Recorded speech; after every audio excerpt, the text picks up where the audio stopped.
샬롬, 평안하셨습니까? 요즘 날씨가 정말 예측 불허죠. 갑자기 해가 나다가 갑자기 막 소나기가 오다가 막 이런 때 특별히 건강에 유의하시기 바랍니다. 자, 여러분, 오늘은 어떤 날입니까? 안식일이죠.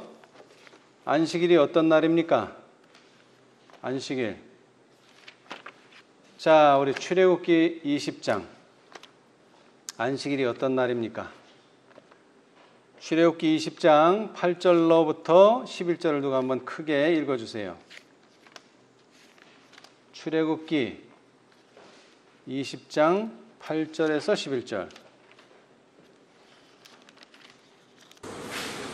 안식일을 기억하여 거룩히 지키라.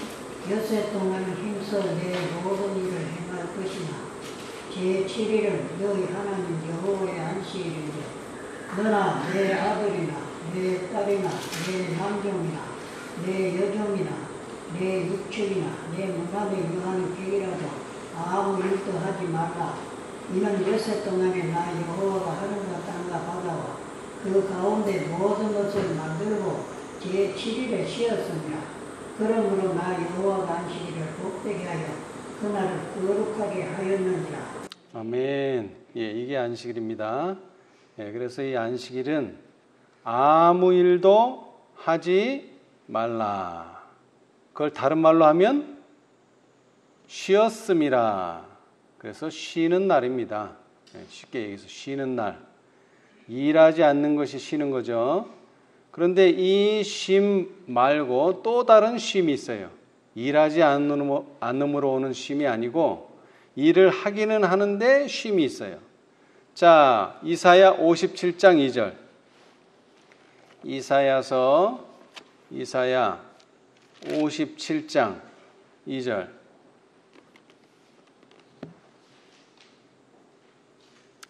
그는 평안에 들어갔나니 무릇 정로로 행하는 자는 자기들의 침상에서 편히 쉬느니라. 쉬는 정도가 아니라 어떻게 쉰다고요? 편히 쉰다. 어떤 사람이요?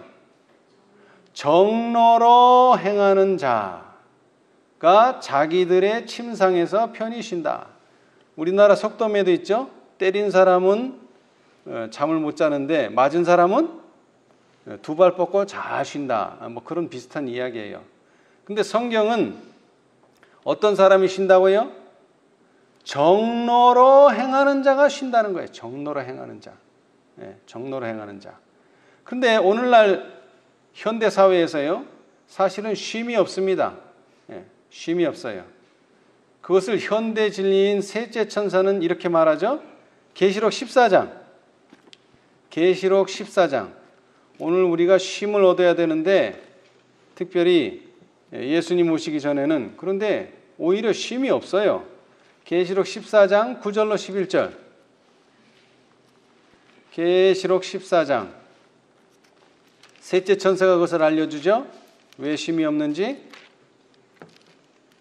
14장 9절로 11절.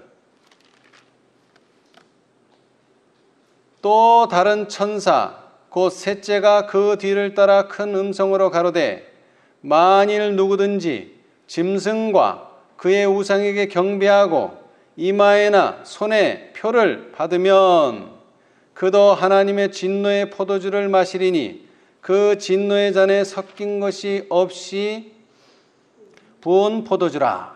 거룩한 천사들 앞과 어린 양 앞에서 불과 유황으로 고난을 받으리니 그 고난의 연기가 세세토록 올라가리로다. 짐승과 그의 우상에게 경배하고 그 이름의 표를 받는 자는 누구든지 밤낮 쉼을 얻지 못하리라 하더라. 누가 쉼을 얻지 못합니까? 누가? 짐승과 그의 우상에게 경배하고 그 이름의 표를 받는 자가 쉼을 얻지 못합니다. 그러니까 다른 말로 하면, 구약의 표현으로 하자면 정로를 행하지 않는 자는 쉼을 얻지 못해요. 그럼 정로는 뭡니까? 하나님의 인을 받는 게 정로예요. 하나님의 인을 받지 못하고 짐승의 표를 받으면 쉼은 없습니다. 이것을 셋째 천사는 경고하고 있어요.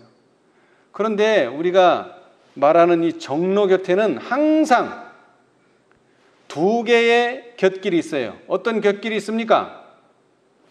좌로나 우로나 치우치지 말라. 자, 우리 신명기서를 보겠습니다. 신명기는 모세오경 중에 5번째 책입니다. 모세오경 중에 5번째 책, 신명기 2장 27절.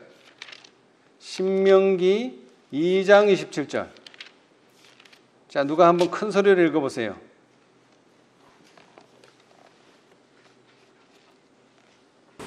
나를 내 땅으로 통과하게 하라.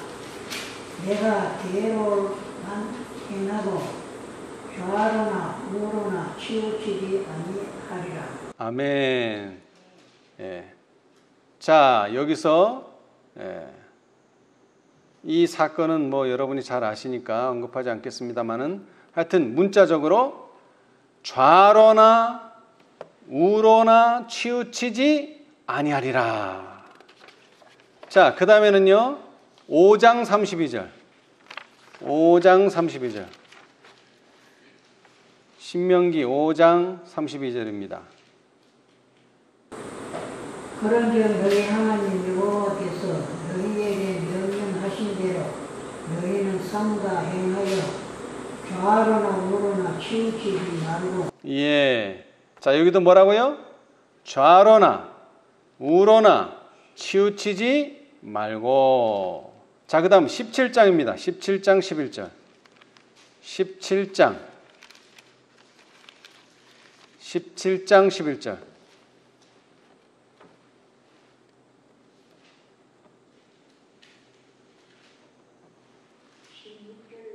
11절, 17장 11절입니다.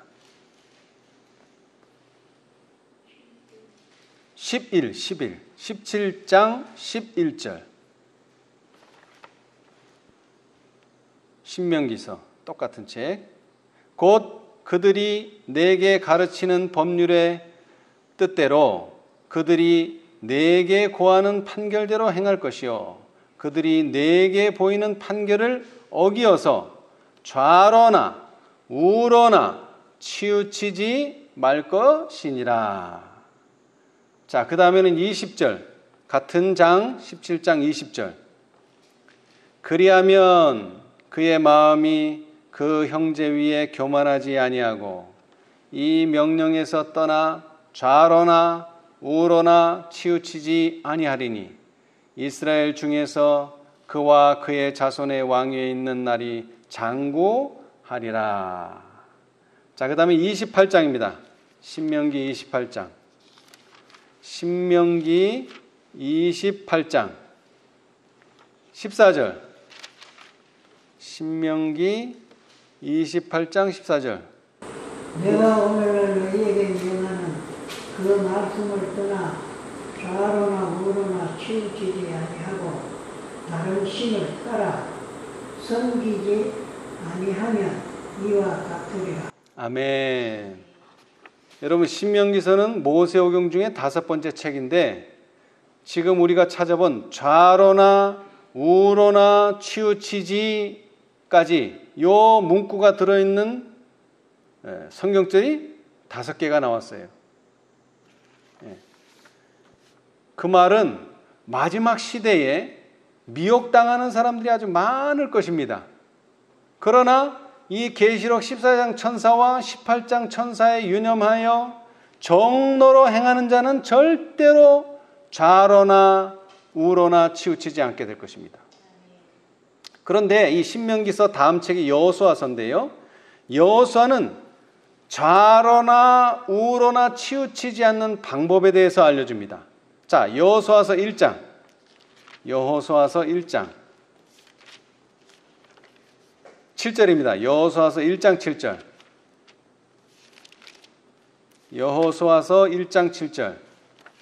오직 너는 마음을 강하게 하고 극히 담대히 하여 나의 종 모세가 내게 명한 율법을 다 지켜 행하고 좌로나 우로나 치우치지 말라. 그리하면 어디로 가든지 형통하리니. 아멘. 여러분, 좌로나 우로나 치우치지 않으려면 어떻게 해야 된다고요? 모세가 내게 명한 뭐를요? 율법을 다 지켜 행하고. 그런데 특별히 모세가 내게 명한 율법이 어디에 기록되어 있어요? 창세기, 레위기, 출애굽기, 레위기, 민수기, 신명기. 이 5권 속에 들어가 있죠. 현재는.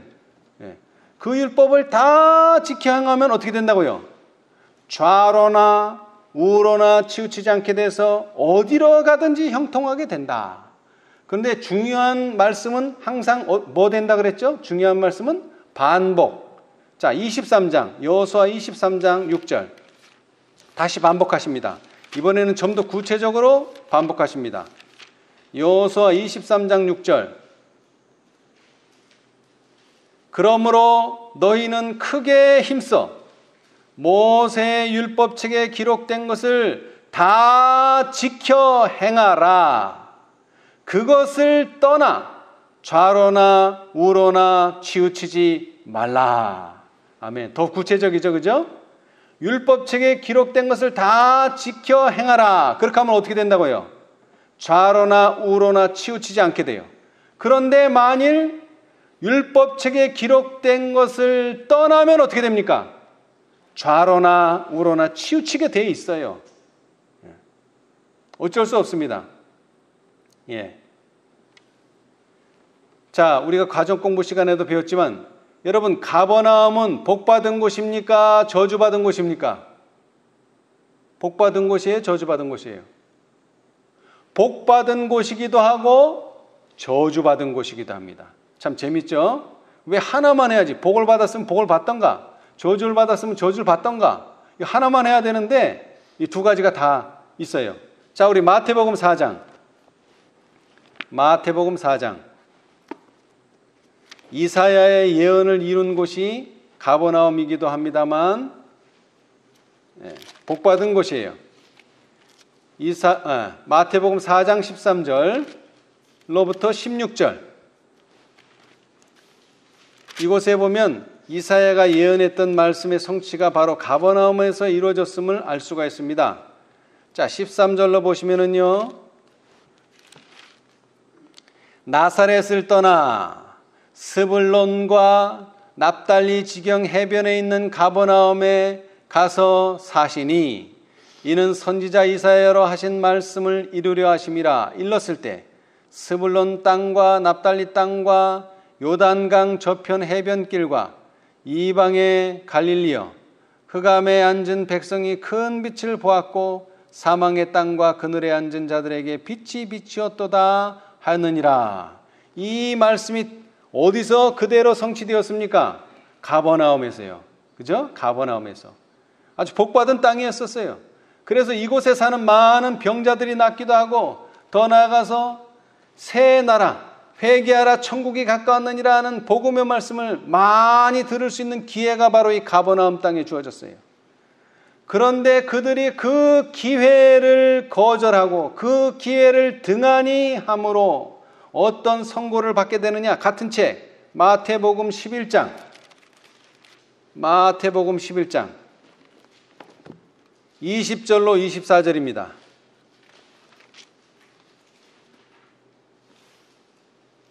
20절로 24절.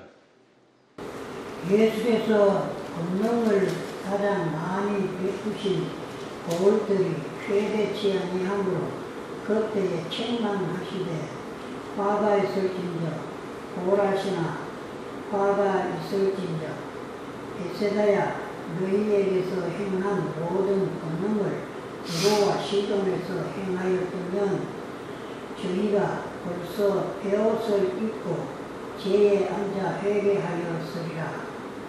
내가 너희에게 이르노니 심판날에 두로와 시돈이 너희보다 견디기 쉬우리라. 가버나움아 내가 하늘에까지 높아지겠느냐 원부에까지 낮아지리라. 내게서 행한 모든 권능을 소돔에서 행하였다면 그 성이 오늘날까지 있었으리라. 내가 너희에게 이르노니 심판날에 소돔 땅이 너희보다 견디기 쉬우리라 하시니라. 아멘. 여러분, 하나님께서 가장 축복하셨다는 뜻은 예수님을 통해서 복음의 기별을 주고 예수님을 통해서 참으로 하늘의 초청을 했는데, 이 초청이 받아들여졌더라면 이 놀라운 축복과 특권을 누릴 수 있었을 그러한 장소가 그것을 거절함으로 말미암아 이제는 화를 당하고 오히려 소돔과 고모라보다 못한 지경에까지 이르게 되었다는 것입니다. 예. 자, 여러분, 또 이런 예도 있죠. 여러분, 누룩은 좋은 것입니까? 나쁜 것입니까? 누룩. 자, 그런데 이 누룩이 참 재밌어요. 이 누룩도 좌가 있고 우가 있어요. 누룩. 자, 보십시다. 자, 마태복음 13장. 자, 마태복음 13장. 여기 8가지 비유가 나오는데 그 중에 한 비유가 33절. 누룩의 비유죠. 마태복음 13장 33절. 또 비유로 말씀하시되 천국은 마치 여자가 바로 선알 속에 갖다 넣어 전부 부풀게 한 누룩과 같으니. 아멘. 자, 여러분 보세요. 여기서 누룩은 좋은 것입니까? 예, 좋은 것입니다. 아주 좋은 것입니다. 그래서 천국에 적합한 자들로 만들기 위해서는 뭐가 들어가야 돼요? 가루 속에 누룩이 들어가야 돼요. 누룩 없이는 천국에 갈 수 없습니다. 예. 자, 그런데 이 누룩이, 자, 16장 마태복음 16장 6절. 예수께서 이르시되 상과 바리새인과 사두개인들의 누룩을 주의하라. 예. 자, 여기에서 누룩은 좋은 것입니까? 나쁜 것입니까? 나쁜 것입니다. 절대로 이 누룩을 받아들여서는 안 됩니다. 아까는 천국에 가기 위해서 우리는 진리의 누룩을 받아들여야 되지만, 또 반대로 바리새인과 사두개인의 누룩은 주의를 해야 합니다. 예. 그래서 더 이렇게 말씀하셨죠? 11절로 12절에 보시면 16장. 어찌 내 말한 것이 떡에 관함이 아닌 줄을 깨닫지 못하느냐. 오직 바리새인과 사두개인들의 누룩을 주의하라 하시니 그제야 제자들이 떡의 누룩이 아니요 바리새인과 사두개인들의 교훈을 삼가라고 말씀하신 줄을 깨달으니라. 예.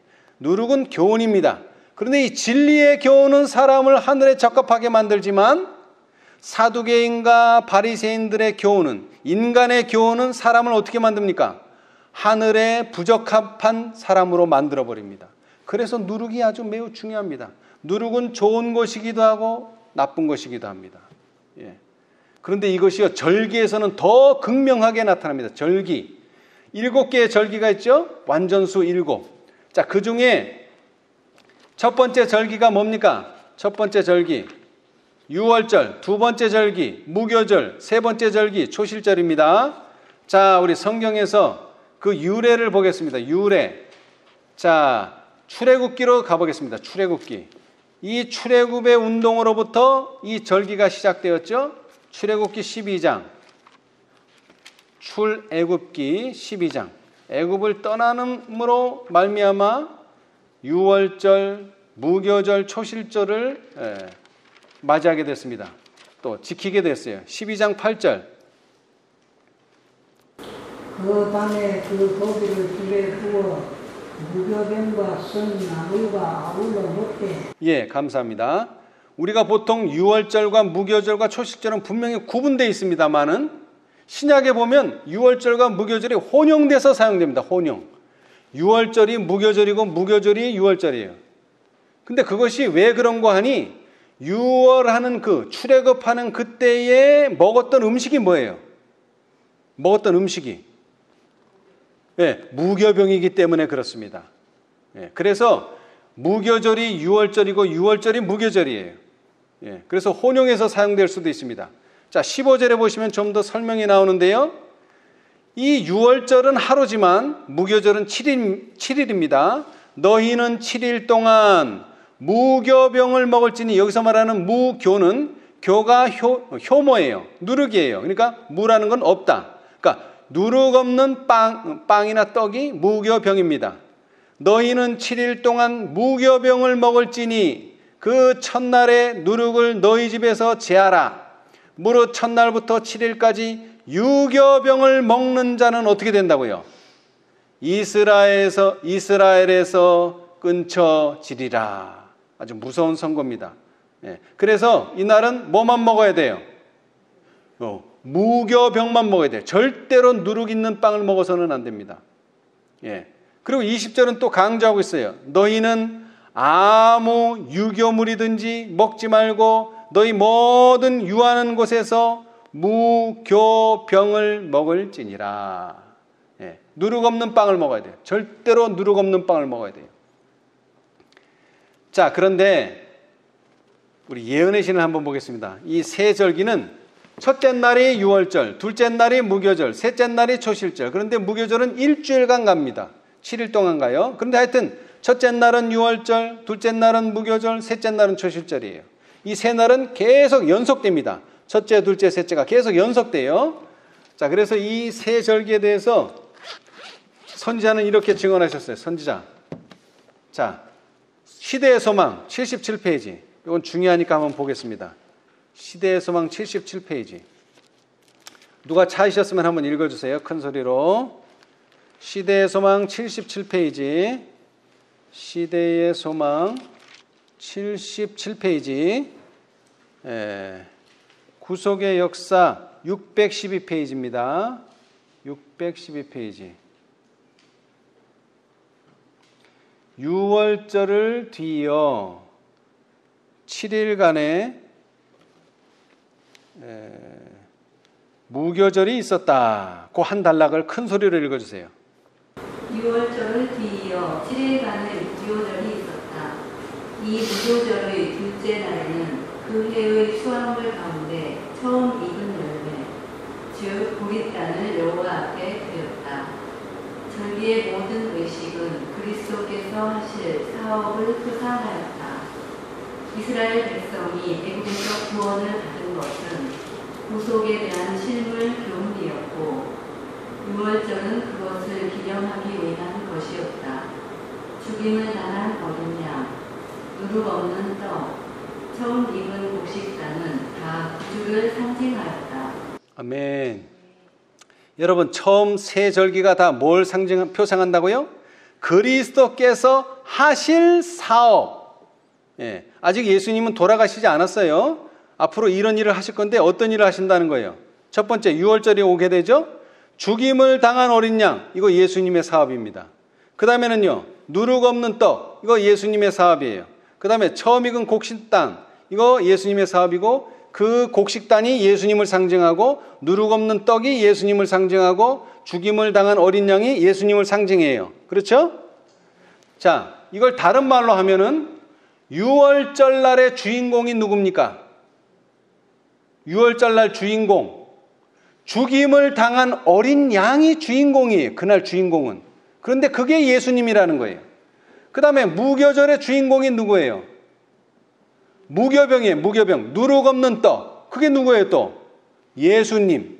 그 다음에 셋째 날 초실절의 주인공은 누굽니까? 처음 익은 곡식단. 또 누구예요? 예수님이죠.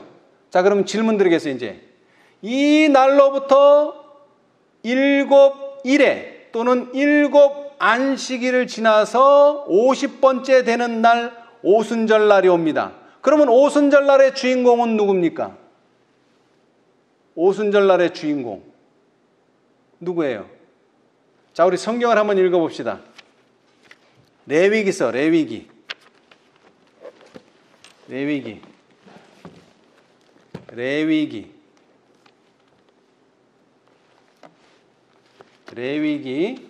23장입니다. 여기서는 절기에 대해서 설명들이 나오는데요. 레위기 23장 15절에서 17절. 안식일 첫날 곧 너희가 여제로 단을 가져온 날부터 세워서 7안식일의 수를 채우고 제7 안식일 이튿날까지 합 50일을 예수하여 새 소제를 여호와께 드리되 너희 처소에서 에바 10분의 2로 만든 떡 2개를 가져다가 한백 중에 이는 고 가루에 누룩을 넣어서 구운 것이요 이는 첫 요제로 여호와께 드리는 것이며. 아멘. 자, 이것이 바로 안식일에 대한 절기들이 쭉 설명된 23장에 나오는 오순절에 관한 묘사입니다. 자, 안식일 이튿날 곧 너희가 요제로 단을 가져온 날, 이 날이 무슨 날이에요? 초실절이에요. 초실절. 단을 흔들어요. 이 날로부터 세어요. 얼마를 세어요? 7안식일, 7안식일. 그러니까 쉬운 말로 하면 7주를 쉬어요. 7주. 그렇죠? 안식일은 얼마마다 돌아오죠? 7일마다. 그러니까는 7주예요. 7주.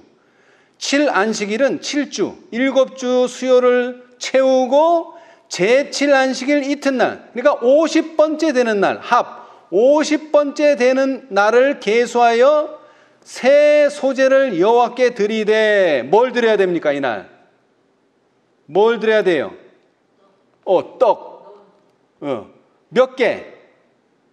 떡 몇 개? 2개. 여러분, 둘이라는 것 자체가 예수님을 상징할 수 없습니다. 그렇죠? 예수님은 2분입니까? 1분입니까? 하나인데 왜 떡이 또 2개예요? 하나 그러면 이거 예수님이다. 단번에 알 수 있는데 떡이 2개예요. 거기다가 6월절, 무교절, 초실절날 계속 무교병 먹었는데 이거는 무슨 병이에요? 누룩을 넣어서 구운 거예요. 누룩을 넣어서. 이건 유교병입니다. 아니 계속 무교병으로 하셨으면 계속 무교병으로 하시지. 왜 이날은 또 유교병이에요? 그리고 요제는 흔든다는 거예요. 흔들어야 돼요. 자, 그러면 이제 다시 질문하겠어요. 오순절의 주인공은 무엇입니까? 오순절의 주인공. 떡 2개. 고운 가루에 누룩을 넣어서 구운 떡 2개입니다. 여러분, 우리 구주의 구속의 경륜. 자, 6월절 예수님이 어린 양으로 십자가에 달려 돌아가셨어요. 무교절 누룩 없는 떡, 죄 없으신 분이 무덤에서 주무셨어요. 그 다음에 초실절 처음 익은 곡식단으로 부활하셨어요. 예수님의 그 공로로 말미암아 이 새 절기에 표상된 예수님의 사업으로 말미암아 7, 7이 49 7일에씩 7번 한 그 완전한 날수 후에는 구속의 경륜이 완전히 이루어진 후에는 2개의 떡이 나타납니다. 그렇죠? 네. 아무라도 능히 셀 수 없는 큰 무리와 14만 4천인, 그리고 그 물이 찢어질 정도로 잡힌 물고기와 그 물에 잡힌 153마리의 큰 고기, 2무리가 나타나요. 자, 보세요. 초실절은 곡식단을 흔들었어요. 근데 50일째 되는 오순절에는 그 곡식단이 아니라 그 곡식을 곱게 가루로 만들어서 빻아서 그 가루로 뭐를 만들어야 돼요? 빵을 만들어야 돼요. 떡을 만들어야 돼요. 여러분, 예수님의 그 십자가의 놀라운 구속의 경륜이지만 이 공로가 나에게 적용돼서 내가 가루가 되고 그 속에 진리의 누룩이 들어가서 내가 변화돼서 빵이 만들어져야 돼요. 그러면 구속의 경륜은 완전히 끝나는 것입니다. 예. 이 놀라운 상징이 이 누룩을 통해서 주어지고 있어요. 그래서 누룩은 죄의 상징 맞습니다. 죄의 상징 맞아요. 예. 자, 우리 실물교훈 95페이지. 죄는 누룩을 상징합니다. 그래서 예수님은 죄 없는 분이기 때문에 누룩 없는 떡이 되셔야 돼요. 자, 실물교훈 95페이지. 실물교훈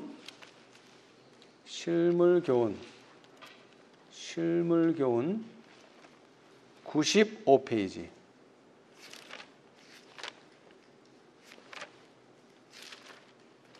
실물교훈 95페이지. 그 누룩에 대한 설명이죠. 실물교훈 95페이지. 예. 유대인들은 때때로 누룩을 유대인은 때때로 누룩을 죄의 상징으로 사용하였다. 유월절이 되면 사람들은 저희의 마음속에서 죄를 없이하듯이 저희 집에서 모든 누룩을 없애버리는 지식을 하였다. 그리스도께서는 제자들에게 바리새인의 누룩, 곧 외식을 주의하라고 권고하셨다. 사도 바울은 누룩에 대하여 배악하고 악독한 누룩이라고 말한다. 그러나 구주의 비유 가운데서는 누룩이 하늘나라의 상징으로 사용되었다. 이것은 영혼을 소생시키고 동화하게 하는 하나님의 원의 능력을 내시하고 있다. 아멘. 여러분, 누룩은 양편에서 다 사용될 수 있다는 것입니다. 여러분. 특별히 이 천국으로 묘사된 이 누룩, 진리의 누룩이 마음속에서 작용해야지만 우리는 오순절 날에 드릴 수 있는 2개의 떡이 될 수가 있습니다. 이 누룩이 작용하지 않으면 절대 오순절은 오지 않습니다.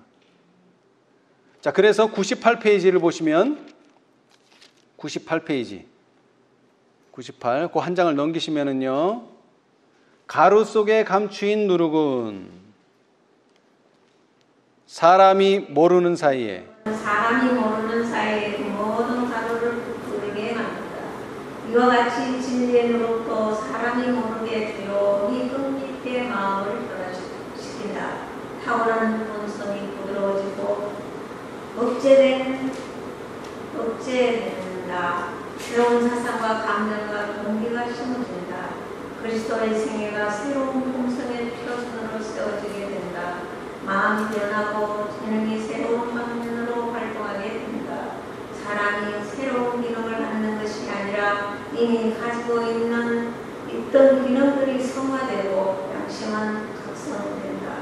그리하여 우리는 하나님께 복할 수 있는 특성을 갖게 된다. 아멘. 예, 진리의 누룩은 참으로 마음을 변화시킵니다. 자신도 모르게 변화됩니다.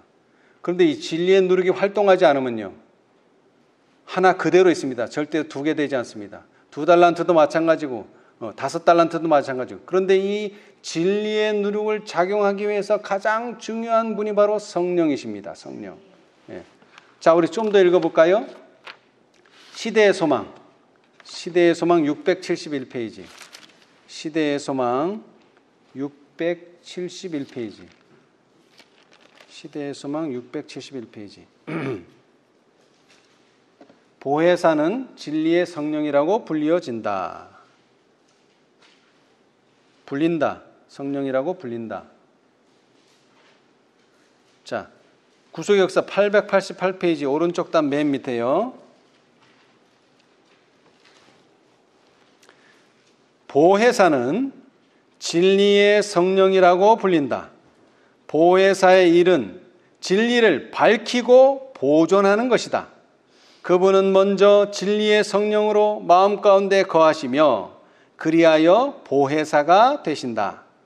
진리 가운데는 위안과 평화가 있으나 거짓 속에서는 참된 평화와 위안을 찾을 수가 없다. 거짓 교리와 유전을 통하여 사단은 마음을 지배하는 세력을 얻는다. 그는 사람들을 거짓 표준으로 인도함으로 품성을 일그러지게 한다. 성령께서는 성경 말씀을 통하여 마음에 말씀하시며 진리를 심령에 깊이 새기신다. 이와 같이 성령께서는 잘못을 드러내고 심령에서 그것을 내쫓으신다.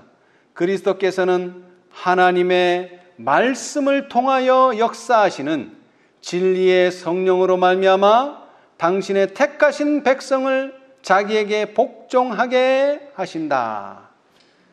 여러분, 우리가 말씀을 통해서 정로를 갈 수 있는데 말씀만 가지고 되는 것이 아니라 그 말씀을 통하여 말씀하시는 성령의 음성이 우리를 항상 정로로 인도해 주실 것입니다. 그런 자들은 항상 정로를 가게 되고 정로를 가는 자들은 항상 뭡니까? 편히 쉬느니라. 정로를 가는 자들이 편히 쉽니다. 정로. 그런데 그 정로는 뭡니까? 예수께서 가라사대 내가 곧 뭐요? 길이요 진리요 생명이니 나로 말미암지 않고는 아버지께로 올 자가 없느니라. 요한복음 14장 6절. 정로로 행한다는 것은 예수님을 영접하는 것이요 예수님과 동행하는 것입니다. 그런데 그것을 더 쉬운 말로 하자면 그러므로 너희는 크게 힘써 모세의 율법책에 기록된 것을 다 지켜 행하라. 그것을 떠나 좌로나 우로나 치우치지 말라. 여호수아 23장 6절. 여러분, 정로를 가기 위해서 우리는 애써야 됩니다. 정로를 가기 위해서 우리는 노력해야 돼요. 근데 그 정로는 무작정 애쓰고 노력한다고 되는 게 아닙니다. 우리가 정성을 다한다고 정로를 갈 수 있는 게 아닙니다. 우리는 어느 길을 가야 합니까? 예수님과 동행하는 길을 택해야 됩니다. 근데 그 예수님과 동행하려면 뭐를 해야 됩니까? 율법책에 기록된 것을 하나도 빠짐없이, 를 다른 말로 하면 다 지켜 행하는 자가 되어야 됩니다. 거기서 하나라도 빼먹는 자가 되면 안 됩니다. 진리의 말씀대로 사는 자들이 되어야 됩니다.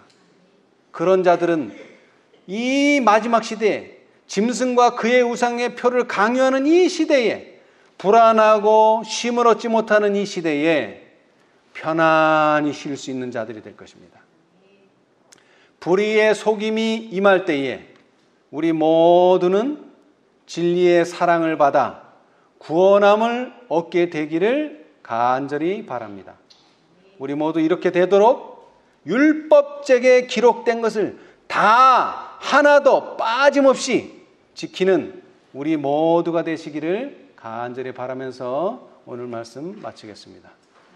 감사합니다. 하늘에 계시는 감사하신 저희들의 아버지, 오늘날 세상이 분주하고 어지럽고 혼란한 가운데 있지만 우리는 주님 안에서 이 안식일 쉼을 얻게 해 주시니 감사합니다.